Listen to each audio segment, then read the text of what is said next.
अलम क्षयी सुख, नाशवान सुख को बंद करो भोगना। अलम विषय वार्तया नरक कोटि बीभत्सया, बंद करो ये विषय वार्ता का चिंतन कथन श्रवण, ये कोटि नरकों जैसा भय प्रदान करने वाला है। अभी तुम्हें समझ में नहीं आ रहा।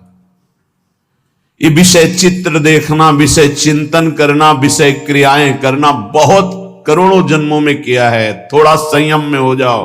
मानव जीवन की दिव्यता, आनंद की दिव्यता, उसका अनुभव करो, परमात्म तत्व का अनुभव करो, नहीं पछताओगे।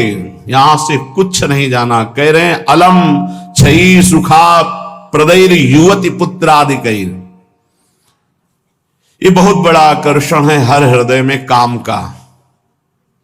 विपरीत शरीरों को भोगने की प्रबल इच्छा, यही हमारी दुर्गति कराती चली आई है। इसी का आकर्षण रोकना है।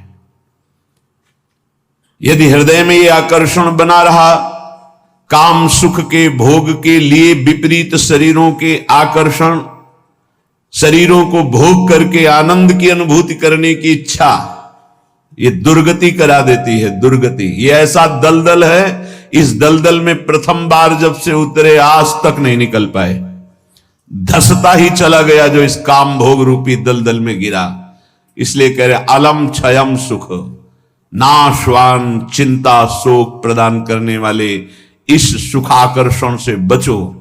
जो शरीराकर्षण, इससे बचो, नष्ट हो जाओगे। तुम्हारे जीवनी शक्ति एक सीमित है। अभी यौवन अवस्था है, नष्ट कर लो, फिर किसी काम के नहीं रहोगे। ना भगवत चिंतन ना शरीर चिंतन का रह जाएगा। केवल शोक चिंतन, चिंता, भय और केवल नाना प्रकार की भयावह कल्पनाएं। बस संयम से नहीं चलोगे, धर्म से नहीं चलोगे तो कोई सुख तुम्हें कभी सुख प्रदान ही नहीं कर पाएगा। धर्मात्मा पुरुष धर्म पूर्वक जब सुख का सेवन करता है तो सुख उसे विरति प्रदान करता है, वैराग्य प्रदान करता है, फिर वो अनुराग के मार्ग में चल पाता है। इसलिए कह रहे कि क्षय नाशवान सुख है, अक्षय परमात्म सुख की तरफ बढ़ने के लिए तुम्हें मानव देह मिला था। लेकिन प्रदैर युवती, मुस्कुराहट, रूपाशक्ति, मृदु भाषण, नाना प्रकार की विलासिता, इसने तुम्हारे मन का अपहरण कर लिया है। बचाओ अपने मन को और मनमोहन की तरफ लगाओ, प्रभु की तरफ लगाओ। मान लो इन महापुरुषों की बात, आज तक कभी कोई तृप्त नहीं हुआ। कोई भी शरीर भोगों से अतृप्त होकर ही मरा और अगले जन्म फिर उन्हीं भोगों में लगा। बहुत सावधान। यदि बात समझ में आ जाएगी तो निहाल हो जाओगे, नहीं समझ में आएगी तो कभी पछताओगे इस बात को सोचकर। ये महापुरुषों के वचन है। धर्म पूर्वक भजन करते हुए यदि भोगों का सेवन करोगे तो वैराग्य हो जाएगा और भगवान के चरणों में अनुराग के मार्ग में चल पड़ोगे, गृहस्थ हो या विरक्त। अधर्म पूर्वक विषयों का सेवन करोगे, मलिन अंतःकरण, रागी अंतःकरण, हिंसक स्वभाव, क्रूर स्वभाव, ससुख वांछा, आसुरी स्वभाव वाला बन जाएगा, जीवन नष्ट हो जाएगा। श्रीपाद कह रहे हैं वित्तादिकैर, धन के द्वारा भोगों को संग्रह करके भोगने की इच्छा, ये महान पापाचरण कराती है। अवस्था हो गई है भोग त्याग कर भजन करने की, फिर भी रुपए के बल से भोग भोगने की प्रबल आकांक्षा, खरीद के भोगेंगे। भोग लो, पैसा है, अभी पुण्य के द्वारा, पूर्व पुण्य के द्वारा तुम्हारे पास जो श्री है, लक्ष्मी है, उसका दुरुपयोग कर लो। दुरुपयोग, चार भूखों को भोजन पवा देते उसी पैसे से तो तुम्हारी सदगति का कारण बनता। लेकिन चार भूखों से पैसे छीन कर अपनी वासना की पूर्ति में लगा दिया, वो तुम्हारे सर्वनाश का कारण बन जाएगी। किसी को भी बाहुल्यता भोगों की मिलती, संपत्ति की मिलती तो उसके भोग के लिए नहीं, समाज सेवा के लिए मिलती है। तुम्हारा जितना खर्चा है कम से कम खर्चा करके काम चलाओ और तुम्हारे पास जो अधिक संपत्ति है वो दूसरों की सेवा में लगाओ, बीमार की सेवा में लगाओ, असहाय की सेवा में लगाओ, भूखों की सेवा में लगाओ, पशु पक्षियों की सेवा में लगाओ तो धर्म बन जाएगा। और ये धर्मो रक्षति रक्षिता, ये दुर्गति से तुम्हारे धर्म रक्षा कर लेगा। लेकिन जिनके पास धन बढ़ता है उनके पास दोष बढ़ जाता है। मदिरा पान करना, पैसे के बल से व्यभिचार करना, पैसे के घमंड में आकर दूसरे की जीवों की हत्या कराना, मांस खाना, नाना प्रकार के छल कपट द्वारा पैसा, ये महान नरक की प्राप्ति कराता है, घोर दुर्गति होती है। इसलिए कह रहे वित्ताधिक बचो, बचो, अधर्म के धन से बचो। ये बहुत प्यारा दिखाई देता है लेकिन तुम्हारा सर्वनाश कर देगा। अगर 1 रुपया धर्म का आ जाए तो बुद्धि भ्रष्ट होना शुरू हो जाती, फिर तुम बड़ी बड़ी संपत्तियां छल कपट से एकत्रित करोगे, तुम्हारी दुर्दशा क्या होगी। श्रीपाद कह रहे विमुक्ति कथप याप्यलम मम नमो विकुंठ श्रेय। जो ऐसे आचरण करते हैं मुक्ति की चर्चा उनके लिए बेकार है। ममता रत सन ज्ञान कहानी, अति लोभी सन विरति बखानी, कामी समझिम हरि कथा, ऊसर बीज बय फल दशा। जैसे ऊसर भूमि में बीज फेंक दो बेकार चला जाएगा, ऐसे कामी पुरुष से भगवान के अनुराग की बात करो, ममता रत से ज्ञान की बातें करो, लोभी से वैराग्य की बातें करो, बोले सब बेकार हो जाती है। इसलिए बेकार हो जाती है कि उनके हृदय में इतनी मलिनता है को समझ ही नहीं पाएंगे। श्रीपाद कह रहे यद्यपि हम चर्चा कर रहे हैं कि अलम छई सुख प्रदेर युवती पुत्र वित्तादिकैर, पर फिर भी ये चर्चा बेकार है क्योंकि ऐसे भोगी पुरुषों को चर्चा विमुक्ति की, मोक्ष की, परमार्थ पथ की समझ में ही नहीं आएगी। फिर भी हमारी प्रार्थना है कि आप समझने की चेष्टा करें। ये तुम्हारी संपत्ति, ऐश्वर्य, पुत्र, वित्त, स्त्री, परिवार, संबंधी, ये सब एक दिन तुम्हें छोड़ देंगे, तुम्हें अकेला यहां से जाना होगा। तुम्हारे पाप कमाए हुए और पुण्य कमाए हुए वही दोनों साथ जाएंगे। और यदि भजन कर लिया तो पाप पुण्य दोनों को विध्वंस करके वो भगवत प्राप्ति करा देंगे। शुभ शुभ दुर्ग विध्वंस बल तब जयति जयति जग उच्चरे। जो श्री धाम वृंदावन के प्रेम का पिपासु हो, वैकुंठ के भी वैभव की तरफ आंख उठा के नहीं देखता। कथयाप्यलम मम नमो विकुंठ श्रेय, नमस्कार है वैकुंठ को, लेकिन मुझे उसके श्रेय, उसके वैभव से कोई मतलब नहीं।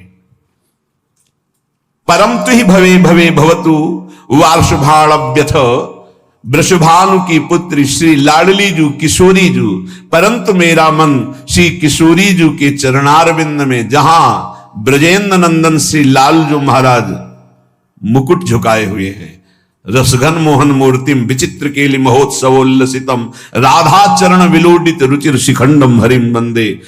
मैं श्री किशोरी जू महारानी जू के चरणों की उपासना करता हूं, जिनके चरणों में ब्रजेंद्र नंदन मोर मुकुटधारी स्वयं लालजू महाराज सर झुकाए हुए हैं। वही वृंदावन मेरा जन्म जन्म की आकांक्षा है, वही मेरा सर्वस्व वृंदावन है, जहां मेरी प्यारी जू और प्यारे जो विराजमान हैं। मुझे नहीं चाहिए वैकुंठ न वैकुंठ का वैभव। अब भी समय है। उपासक यदि आर्त भाव से भगवान से प्रार्थना करे तो प्रार्थना से बहुत जल्दी परिवर्तन होता है।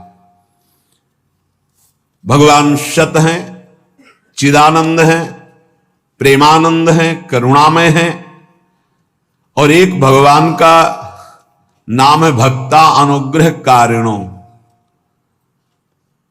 जो उनसे प्रार्थना करता है उस पर अनुग्रह कर देते, लेकिन प्रार्थना वही सुनी जाती है जो आर्त भाव हृदय से होती है। सच्ची मानना, तुरंत परिवर्तन देखा गया है।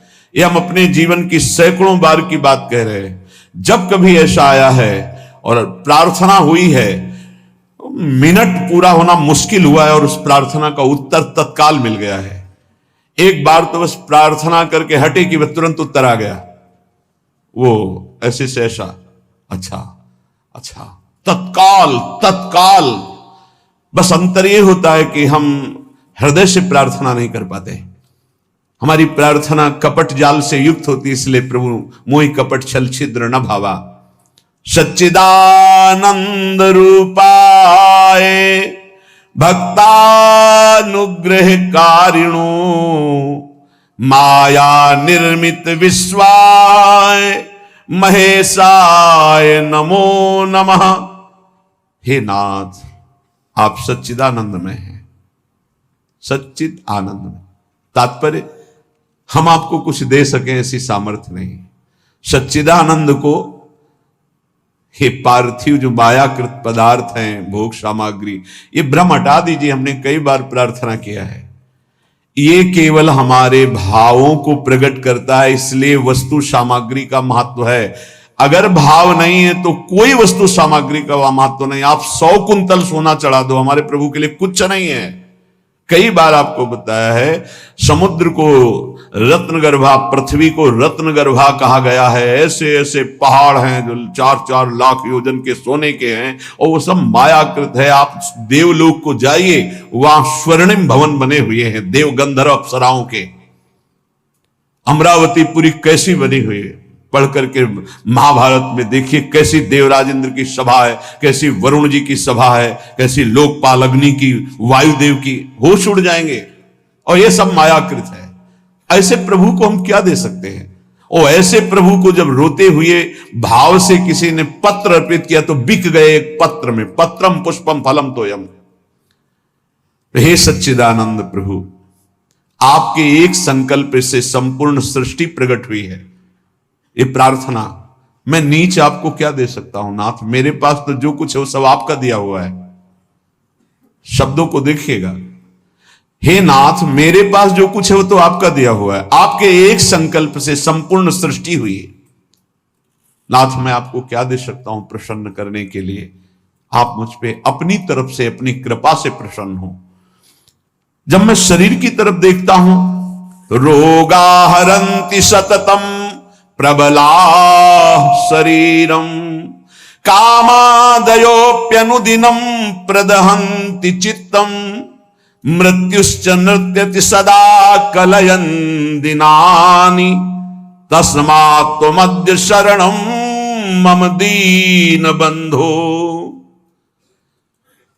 अब अगर हम विचार करें शरीर के लिए तो नाथ, शरीर में कोई न कोई परेशानी बनी रहती।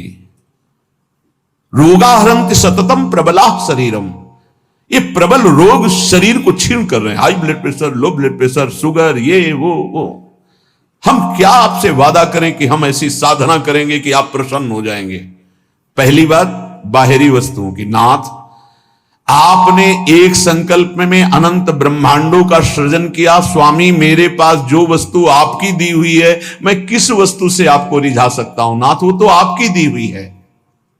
रही शरीर की बात, तो रोगाहरंति सततम प्रबला शरीरम, प्रबल रोग हमारे शरीर की शक्ति को छीण कर रहे हैं। अंदर आए सूक्ष्म शरीर, तो कामादयोप्यनुदिनम प्रदहन्ति चित्तम, ये काम क्रोध लोभ मोह मद मत्सर इतना गंदा किए हैं अंदर की, हम कैसे आपको कहें कि हम अंदर से आपका ध्यान धर पाएंगे? कभी काम अपना प्रभाव दिखाता है, कभी क्रोध अपना प्रभाव, कभी लोभ, कभी मोह, कभी अहंकार, कभी ईर्ष्या। नाथ बड़ा गंदा हृदय है। और पूरे जीवन की तरफ देखें, वादा करें कि आज संकल्प लेते हैं कि 5 वर्ष हम ऐसा करेंगे, तो 5 मिनट का भरोसा नहीं। मृत्युश्च नृत्यति सदा कलयन दिनानि, नाच रही मृत्यु सिर पर, पता नहीं प्रभु कब हमारे शरीर का अंत हो जाए। इसलिए नाथ मैं आज प्रार्थना करता हूं कि मेरे पास आपको प्रसन्न करने के लिए कुछ नहीं है। आपकी दी हुई भोग सामग्री और ये शरीर रोगों का घर, मन विकारों के द्वारा अपवित्र, और प्रभु पूरा जीवन मृत्यु के हवाले। किस समय मेरी मृत्यु हो जाए मुझे भरोसा नहीं, पता नहीं। नाथ तस्मात् त्वमद्य शरणम मम दीन बंधु, हे दीन बंधु अब एक ही उपाय, मैं आपकी शरण में हूं। आप मुझे अपने चरणों की शरण में रख लीजिए। हे प्रभु, वे देहो विनश्यति सदा परिणामशीलस्, चित्तम च खिद्यति सदा विषयानुरागी, बुद्धि सदा ही रमते विषयेषु नान्तस्, तस्मात् त्वमद्य शरणम मम दीन बंधु।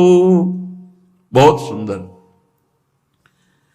नाथ, ये शरीर का प्रतिपल परिवर्तन हो रहा है।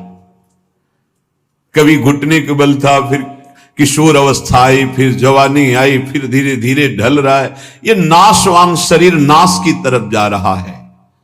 और प्रभु मन प्रतिपल भोगों में लगा हुआ है, हमारा चित्त प्रतिपल भोगों में लगा हुआ है। ईमानदारी की बात देख लो, ये खाऊंगा, ये पीऊंगा, ये देखूंगा, ये भोगूंगा, ये भोगा, अब ये भोगूंगा, ऐसी ही गणित चलती रहती है अंदर।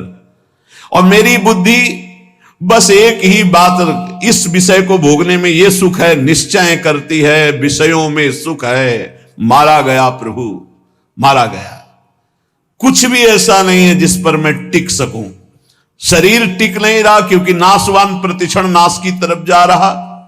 मन प्रतिक्षण भोगों का चिंतन कर रहा। बुद्धि यही निश्चय करा रही कि भोगों में, रुपया में, घर में, मकान में, स्त्री में, पुत्र में, शरीर में, इन्हीं में सुख है। नाथ, कभी मैं आत्मा राम नहीं बन सका, अर्थात अपने स्वरूप को नहीं जाना कि मैं कौन हूं। इसलिए दीन बंधु अब आपकी शरण में हूं, बचा लीजिए मुझे। हे नाथ, मैं आपकी शरण में हूं। आयुर्विनश्यति यथा मघटस्तथोयम विद्युत प्रभेव चपला बत यौवनश्री वृद्धा प्रधावती यथा मृगराज पत्नी तस्मात् त्वमद्य शरणम मम दीन बंधु। प्रभु, जैसे कच्चे घड़े के प्रभाव को जानो कि पानी डालते ही वो फैल जाता है, नष्ट हो जाता है। कच्चे घड़े में पानी नहीं टिकता। नाथ, इस तरह मेरा शरीर है, कच्चे घड़े की तरह, पता नहीं कब फूट जाए। जैसे पानी का बुलबुला बढ़िया दिखाई दे रहा है, लेकिन किस क्षण फूट जाए उसका भरोसा नहीं। बिल्कुल ऐसे ही विद्युत प्रभेव चपला बत यौवनश्री। ये जवानी, ये वैभव बिजली की तरह है। इसको भी देखा, बहुत चंद दिनों में नष्ट होते देखा। ये जो श्री अर्थात लक्ष्मी है, चपला है, इसे चंचला कहा गया है। ये किसी एक जेब में बराबर नहीं टिकेगी। वही रुपया लाखों लोग कह चुके हैं कि मेरा है और लाखों कहेंगे मेरा है, वो बदलता चला जाएगा, चपला है। आयुर्विनश्यति यथा मघटस्थ तोयम विद्युत प्रभेव चपला बत यौवनश्री। ये जवानी, ये रुपया, ये भोग सामग्री, ये वाहवाही किसी की ब्याही हुई नहीं है। आज जवान हो, कल तुम्हारी दुर्दशा हो जाएगी। आज धनी हो, कल मांग करके तुम्हें खाने की भी हिम्मत नहीं रहेगी, ऐसी स्थिति आ जाएगी। बहुत होश में। वृद्धा प्रधावती यथा मृगराज पत्नी। जैसे सिंहनी खाने को तैयार है, ऐसे रोग युक्त वृद्धावस्था तुम्हारा इंतजार कर रही। जब धक्का लगा के घर से बाहर कर दिए जाओगे, कर्म के परिणाम में कुछ भी तुम्हारा नहीं, कोई भी तुम्हारा नहीं। ऐसे कितने उदाहरण हैं। इसलिए अभी दीन बंधु प्रभु के नाम जपने का अवसर जप लो। अभी प्रभु की शरण में हो जाओ, तुम्हारा मंगल हो जाएगा। इस पर भरोसा मत करो। जब घटनाएं सुनते हैं तो लगता है कि लोगों को सीख लेनी चाहिए। अपने पुत्र को 10,000 करोड़ की संपत्ति कमा के दी, उसी पुत्र ने धक्का मार के बाहर कर दिया और रोता घूम रहा है कि हमें अपने घर में रख ले। ए भाई, हरिशरणम अगर ये जीवन में नहीं है तो तुम्हारा सब जीवन व्यर्थ चला जाएगा। आयाद व्ययो मम भवत्यधिको अविनीते कामादयो हि बलिनो निबला समाद्या मृत्युर्यदा तुदति मां बत किं बदेयम। हे प्रभु, ये जो रुपए की आय है, ये जीव को पागल बना देती है, धर्म से भ्रष्ट कर देती है। ये भी देखा है, जितना अधिक रुपया आएगा उतनी बुद्धि भ्रष्ट होती चली जाएगी। रुपये का सदुपयोग कोई महाभागवत कर पाता है नहीं। रुपया बहुत बुरी तरह कर्म बिगाड़ देता है। जहां रुपया बढ़ा तो फिर कर्म बिगाड़ देता है, कुछ नहीं, भारी प्रमाद। ये जो आप लोग बैठकर सत्संग सुन रहे हैं, बड़ी भगवत कृपा है जो आप यहां आकर के सत्संग सुन रहे हैं। भगवत कृपा। संसारियों को भगवत चर्चा सुनने की ना प्रेरणा होती है, ना इच्छा होती है, ना समय दिया जाता है। और जिसे सत्संग नहीं मिला जीवन में, उसका जीवन कूड़ा बना रहता है। गंदे आचरण, गंदा खाना पीना, गंदा व्यवहार। भगवत प्राप्ति करना है, भजन करना है, ऐसा कहीं चिंतन ही नहीं है, कहीं चिंतन नहीं। बस कमाना, ये सत्य है संसार, ऐसा भाव, कमाना है, मकान बढ़िया बन जाए, रुपया बैंक बैलेंस हो, अमुक कार्य सोचते सोचते मर गया, फिर अगला जन्म हुआ, फिर यही सोच, कब तक चलता रहेगा। आयाद व्ययो मम भवत्यधिको विनीते। और जब आय अधिक होने लगती है और बुद्धि ब्रविचारी हो जाती है, धर्म से अधर्म की तरफ जाने लगती है, तो फिर उसका व्यय गंदे तरीके से होता है, गंदे तरीके से। जो धर्मात्मा पुरुष होते हैं उनका धन बहुत अच्छी तरीके, सो धन धन्य प्रथम गति जाकी, क्या अस्पताल खुलवा दिया निशुल्क, बढ़िया दवा, बढ़िया डॉक्टर, और जो असहाय गरीब है फ्री दवा उनकी, भोजनालय निशुल्क, किसी भी तरह का कोई छल कपट नहीं, जो रूखा सूखा सब फ्री पवार। ये धन का सदुपयोग। गौ सेवा, लाखों गौओं का, पशु पक्षियों का पोषण हो रहा है। ये विद्यालय खुलवा दिया, निशुल्क विद्यालय, फीस डॉक्टरों की, मास्टरों की, जो भी जैसे, वो सब अलग अपनी तरफ से, औषधालय, विद्यालय, ये सब वो धर्मात्मा पुरुष का ऐसे खर्चा होता है। अधर्मी का खूब शराब पी रहे हैं, व्यभिचार कर रहे हैं, कितने रुपए लगे आज के नाच में, इतने लगे पार्टी में, अस्पताल खुलवा देते तो पूरे तुम्हारा परिवार का कल्याण हो जाता, कितना लाभ मिलता। जो धनाभिमानी है उनके द्वारा धन का सदुपयोग नहीं होता, जो भगवत चरणारविंद के आश्रित है उनका सदुपयोग होता है। बोले प्रभु अधिक आय होने पर धन का व्यय गलत तरीके से होने लगता है। नाथ, उसका प्रभाव यह हुआ कि काम आदि दोष बहुत बढ़ जाते हैं, बहुत बढ़ जाते हैं। कामादयो ही बलिनो निबला समाद्या, इतना निर्बल कर देता है कि वो बुद्धि से निश्चय ही नहीं कर पाता कि ऐसा करना चाहिए कि नहीं, वो ना करने योग्य व्यभिचार करता है। कामादया ही बलिनो निबला समाद्या, मृत्युर्यदा तुदति माम बत किम बदेयम। क्या कहूं प्रभु, इतना निर्बल कर दिया काम ने कि अब अपने को रोक नहीं पाता हो। अब तो मृत्यु का दंड मिलेगा और नरक की दुर्गति भोगनी पड़ेगी। नाथ, अब तो आप संभाल लीजिए, आपकी मैं शरण में हूं। एक ही उपाय है, तस्मात्, अब एक उपाय है, आपकी शरण में हूं दीन बंधु, आप स्वीकार कर लो। दीन बंधु, हे भगवान, तप्तम तपो नहीं कदापि मयेह तन्वा, वाण्या तथा नहीं कदापि तपश्च तप्तम, मिथ्या विभाषण परेण न मानसं हि, तस्मात् त्वमद्य शरणं मम दीन बंधु। प्रभु कभी किसी तीर्थ में जाके कष्ट रूपी तपस्या नहीं की। करना चाहिए हर गृहस्थ को, विरक्त को भी। आप गृहस्थ हैं, वृंदावन धाम आए, एक दिन तो उपवास कीजिए, पानी पी के रहिए, चाहे जितने करोड़पति हों। अगर लाभ लेना है तो बात हमारी प्रार्थना मान लीजिए। एक दिन में मर नहीं जाओगे, एक दिन उपवास करो, 3-4 दिन के लिए वृंदावन आए हो तो 24 घंटे केवल पानी पी के रहो। नहीं, ऐसी स्थिति आएगी महीनों पानी नहीं जाएगा मुख में। बात मान लो, तुम्हारे कर्म भस्म हो जाएंगे जो अशुभ कर्म करते हो। वृंदावन आओ, हरिद्वार जाओ, काशी जाओ, तीर्थ यातन करो, करो अवश्य करो, जिससे तुम्हारी मलिनताएं नष्ट होंगी, लेकिन होटलबाजी मत करो, तीर्थों में जाकर के पिकनिक मत मनाओ, गंदे आचरण मत करो तीर्थों में। नहीं, पुरखा भी जो तुम्हारे कुछ ऊंचे होंगे ना, वो नरक चले जाएंगे। 21 पीढ़ियां तरती तो 21 पीढ़ियां नरक भी जाती है। तीर्थ याटन करने का लाभ वही ले पाता है जो तीर्थों में जाके तप करता है, कष्ट सहता है। एक दिन जल से व्यतीत करो, दूसरे दिन फलाहार करो, तीसरे दिन थोड़ा अन्न ले लो, कोई अपराध न बनने पावे, बचा के अपने पुण्य निकल जाओ। कोई दोष दर्शन न करो, किसी की निंदा न करो, कोई पापाचरण न करो। तीर्थ आए हो, किसी को जब तक साधु संग नहीं मिलता तो तीर्थों का भी लाभ नहीं ले पाते। वृंदावन धाम आए, मुख में मसाला खाए, 25 से थूक दिया, वैष्णव आ रहा जब करते, और उसके पैर में पड़ा, सारे सुख तो थूकने वाले के नष्ट हो गए। दोना में चाट खाई, परिक्रमा मार्ग में फेंक दिया।